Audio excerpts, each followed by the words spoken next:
Good morning. It's the4daily.net, and I'm Kemp Harr. This morning, my guest is Jeff Dill, the global segment leader with Ascend. Jeff, how you doing? Good, Kemp.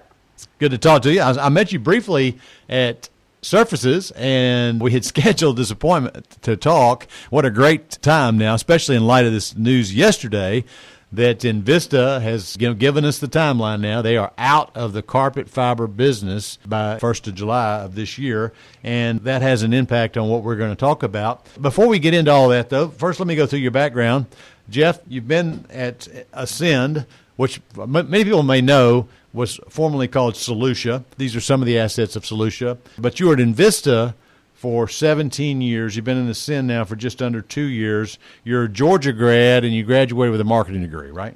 I think you've got it covered there. All right, and so you spent most of your career in the carpet fiber business, right? That is correct, Kemp. So let's kind of run through this. Obviously, this probably opens some doors for Ascend, and let's get to that in just a second. But first, let's cover this kind of the history of Nylon 6.6. We covered it in the story we ran yesterday on Floor Daily. DuPont develops this product, launches it, and it's so successful the military are all over the use of it, not necessarily in the carpet fiber business, but in the use of parachutes and all of the performance attributes that Nylon 6.6 gives. And they actually told DuPont, hey, you've got to teach another company how to make this. We're going to make you do that. And that's what they did. And so DuPont taught Solutia how to make 6.6. And actually, when you guys developed the recipe, because Ascend, as I said, is what Solutia was, you came up with the recipe for 6.6 a little different. Tell us about that, if you would.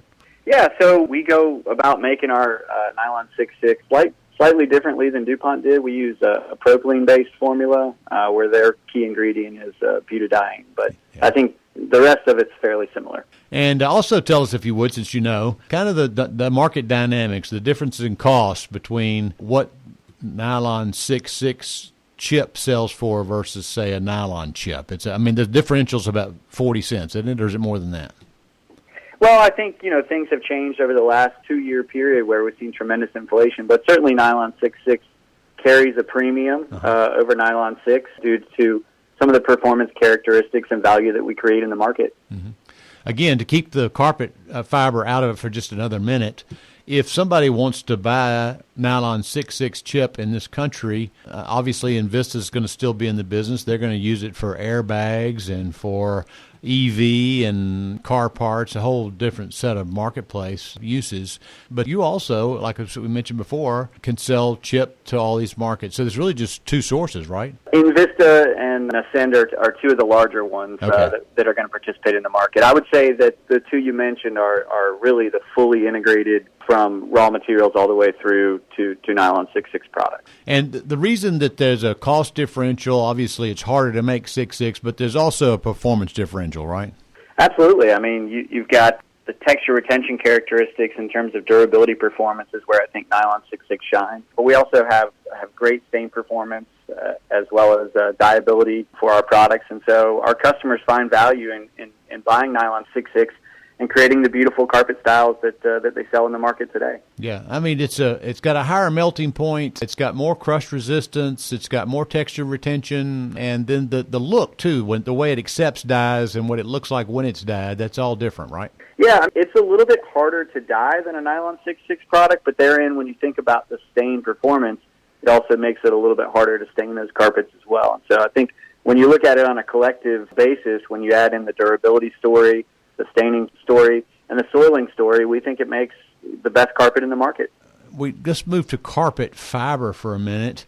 If we start looking now, knowing this news that Invista is no longer going to make carpet fiber, obviously there's this opportunity for Aquafil to step up with Nylon 6. That's what they make. And you make carpet fiber, but you only offer white dyeable carpet fiber, right?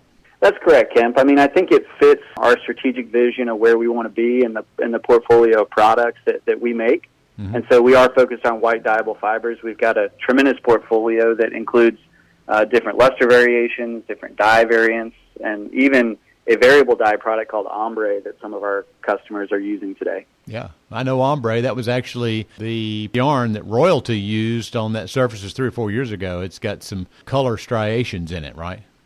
That's correct, yes. We know the marketplace has kind of shifted towards solution dyed. That's not something you sell in the form of carpet fiber, but Universal, based in Bristol, Virginia, can take your chip and can offer solution dyed. So that's another option, right?